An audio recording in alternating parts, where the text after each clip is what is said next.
Every night, at almost exactly midnight, a bank's entire computer system pauses for a few seconds to reset itself for the next day. Most people have no idea this moment even exists. One man didn't just know about it. He found a way to slip an entire fortune through that tiny crack in time, one ATM withdrawal at a time, for 14 months straight. His name was Qin Qisheng, a 43-year-old manager at the Beijing Technology Development Center of Huaxia Bank, one of China's major national banks. He wasn't a hacker who broke in from the outside. He was the opposite, a trusted insider, part of the very team responsible for keeping the bank's core operating system secure. His job, quite literally, was to find weaknesses in the system before anyone else could exploit them. In 2016, while doing exactly that kind of internal testing, Qin noticed something strange. Around midnight, as the bank's system rolled over its daily transaction records to prepare for the next business day, there was a narrow window where cash withdrawals made at ATMs simply weren't being logged. The money would leave the machine. The customer would walk away with their cash in hand. But somewhere in the system's nightly changeover, the record of that withdrawal would vanish, as if it had never happened at all. For an ordinary customer, this glitch would be nearly impossible to exploit deliberately. You'd need to know the precise timing down to the second, and you'd need a way to trigger withdrawals without setting off the automated fraud alerts every bank runs constantly in the background. But Qin wasn't an ordinary customer. He had administrator-level access to the very systems designed to catch this kind of behavior. In November of 2016, Qin began writing his own scripts and inserting them directly into the bank's operating system. The scripts didn't steal money themselves. What they did was quieter and, in a way, more clever. They allowed him to test the midnight loophole repeatedly without triggering the internal alerts that would normally flag unusual account activity. Officially, he framed this as legitimate security testing, the kind of stress test any competent systems engineer might run to probe for weaknesses. Unofficially, he had just built himself a set of keys to a door nobody else knew was unlocked. Using a designated test account the bank had set up for exactly this kind of internal experimentation, Qin began withdrawing cash. Never anything flashy, never one giant sum that might draw attention. His withdrawals ranged between roughly 5,000 and 20,000 yuan each time, worth somewhere between 700 and 3,000 US dollars per transaction. Small enough to look unremarkable, frequent enough to add up. And add up they did. Night after night, for 14 months, Qin repeated the same quiet routine, timing his withdrawals to that fragile midnight gap, watching the system fail to record what had just happened. By the time investigators finally pieced together the full picture, he had withdrawn a staggering 7 million yuan in US dollars that came out to just over 1,030,000, an entire fortune, extracted a few $1,000s at a time from a flaw that existed for only a handful of seconds each day. Here is where Qin's story splits sharply away from most tales of clever loopholes. He didn't simply let the withdrawn cash sit untouched, waiting to be returned once his testing was complete. Investigators found that he had moved a significant portion of the money out of the bank's test account and into his own personal accounts, and more damning still, he had taken part of it and invested it directly into the stock market, hardly the behavior of someone conducting a temporary security experiment on behalf of his employer. When Huaxia Bank eventually discovered the missing funds and confronted him, Qin offered a simple explanation. He had merely been testing the bank's internal security systems, exposing a flaw so that it could be patched before criminals found it first. The money, he insisted, was never really gone. It was simply resting, waiting to be returned once his work was finished. It's a defense that sounds almost noble on the surface. A conscientious employee quietly probing his own company's weaknesses to protect it from real attackers. And remarkably, the bank seemed inclined to believe him, at least at first.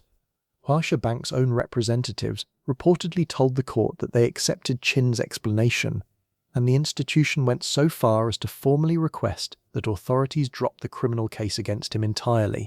It's a detail that makes this story unlike almost any other financial loophole tale. The very victim of the scheme tried to argue that no crime had actually taken place. Chinese prosecutors and the presiding judge, however, were not convinced. During the trial, the court pointed directly at the contradiction sitting at the center of Qin's defense. If this was truly nothing more than sanctioned internal testing, why had he moved the funds into his own personal bank account, rather than the dummy account the bank had set aside for exactly this purpose? And why had a portion of that money ended up invested in the stock market, generating personal returns, rather than sitting untouched as evidence of a security flaw waiting to be reported? A security tester does not typically day trade with the company's money while probing for bugs. The court sided with the prosecution's version of events. Despite Huaxia Bank's own request to drop the charges, both the original trial court and, later, an appeals court upheld a conviction for theft. Qin Qisheng was sentenced to 10.5 years in prison, along with a comparatively small fine of 11,000 yuan, a little over $1,600, a rounding error next to the million he had pulled from the system. There's a bitter irony sitting at the heart of this story that's worth pausing on. Qin's entire job existed because banks understand, better than almost any other industry, that their own systems are never perfectly secure. Every bank on Earth pays teams of engineers specifically to hunt down flaws like the one Qin found. Flaws that, if left undiscovered, could eventually be exploited by outside criminals with far worse intentions. In a strange sense, Qin did exactly what his job description asked of him. He found the flaw. He just never stopped exploiting it once he had. This is what separates Qin's story from lighter tales of consumers turning discount coupons or pudding cup promotions into windfalls of airline miles. Those loopholes exploited public-facing marketing rules that companies had simply written poorly, rules anyone could read and act on legally. Qin's loophole lived inside the private, secured infrastructure of a bank, a system he had privileged access to specifically because he was trusted not to abuse it. The line between clever and criminal in his case wasn't about cleverness at all. It was about whose money it actually was, and whether he ever intended to give it back.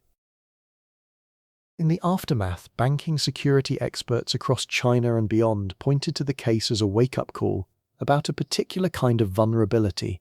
Not external hackers breaking through firewalls, but trusted insiders with legitimate access to systems most customers never think about. Nightly batch processing windows, system reset periods, the quiet maintenance gaps that keep a bank's daily operations running smoothly, all became areas of renewed scrutiny. If an internal engineer could find and exploit a gap like this for over a year without detection, the question banks had to ask themselves was uncomfortable. How many similar gaps might still be sitting there, unnoticed, in other systems around the world? Stories like this tend to surface every few years, in one form or another. A payroll clerk who discovers a rounding function that skims fractions of a cent into their own account, a casino employee who notices a slot machine's software flaw, an engineer at a major company who finds that a test environment was accidentally left connected to real customer funds. The common thread isn't really about technology at all. It's about what happens when the person guarding the vault realizes they also know exactly how to open it and has to decide alone at midnight whether they're going to say something or just take a little quietly and hope nobody notices the gap before they do. Huaxia Bank isn't some small regional lender. It's one of China's major national commercial banks, founded in 1992, with thousands of branches and millions of retail customers relying on its ATMs every day. A bank of that scale runs on core software so complex that even the engineers maintaining it can't always predict how every piece behaves under every condition. That complexity is exactly what created the crack Qin found. Not a dramatic security failure, but a tiny scheduling quirk buried in how the system reconciled its books at the exact moment one calendar day became the next.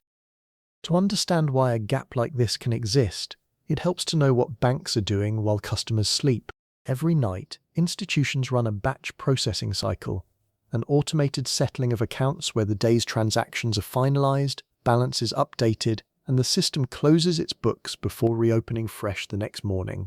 For a few seconds, the database sits in a transitional state, not quite yesterday, not quite today, Engineers call a moment like this a race condition, a point where timing matters enormously and where an action taken at exactly the right moment can fall into a gap the system was never designed to handle.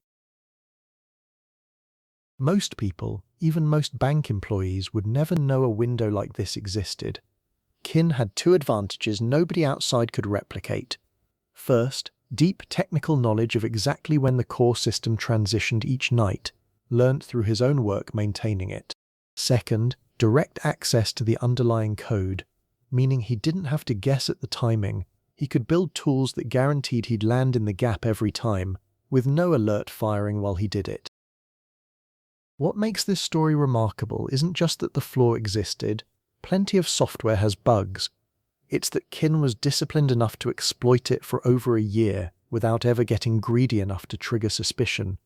He didn't attempt one enormous withdrawal and disappear. He didn't quit his job the moment he understood what he'd found.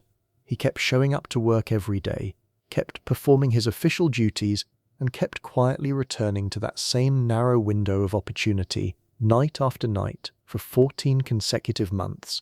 In a strange way, the patience required looks almost identical to David Phillips cutting barcodes off 12,000 pudding cups, except here, that patience was aimed at something the law would eventually call theft rather than cleverness.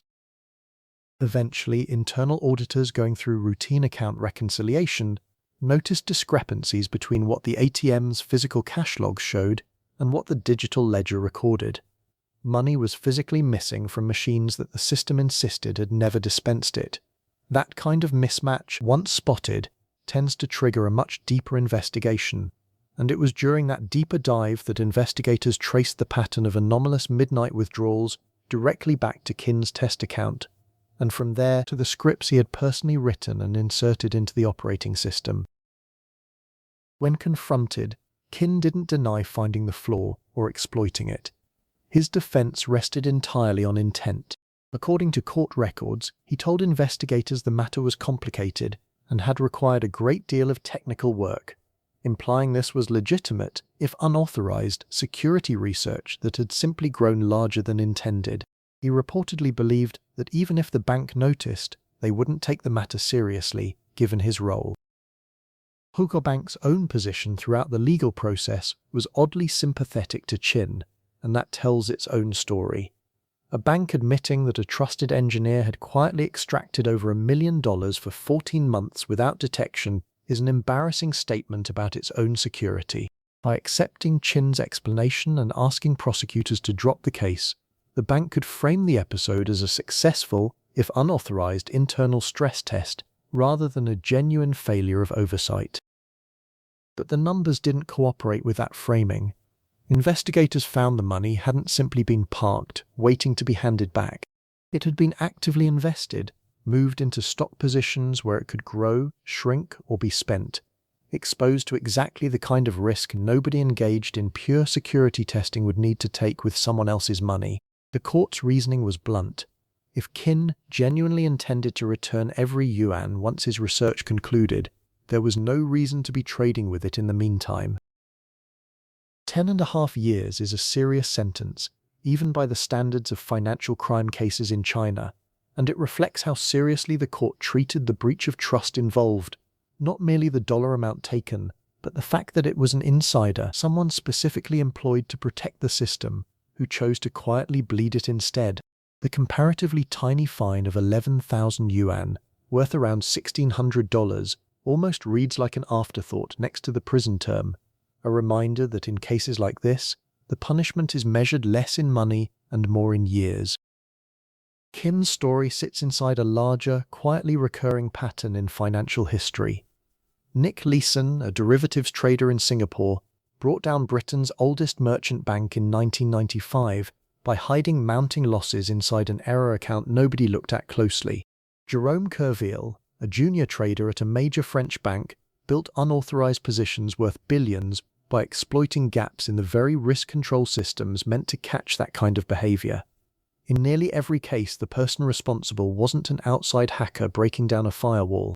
They were insiders, people whose job was, in part, to understand the system's weaknesses better than anyone, and who eventually turned that understanding against the institution that trusted them. That's the through line connecting these cases, and what makes them fundamentally different from a customer spotting a poorly worded coupon. A consumer loophole exploits a company's mistake in writing public rules anyone with enough patience could find and use, without touching anything they weren't supposed to see. An insider loophole exploits something else: trust. It requires access that was only ever granted because someone assumed it wouldn't be abused. Qin Qisheng found a hole in time itself, buried inside a bank's own clock. For 14 months, he was the only person on Earth who knew it existed. In the end, it wasn't the missing money that gave him away, it was what he chose to do with it once he had it.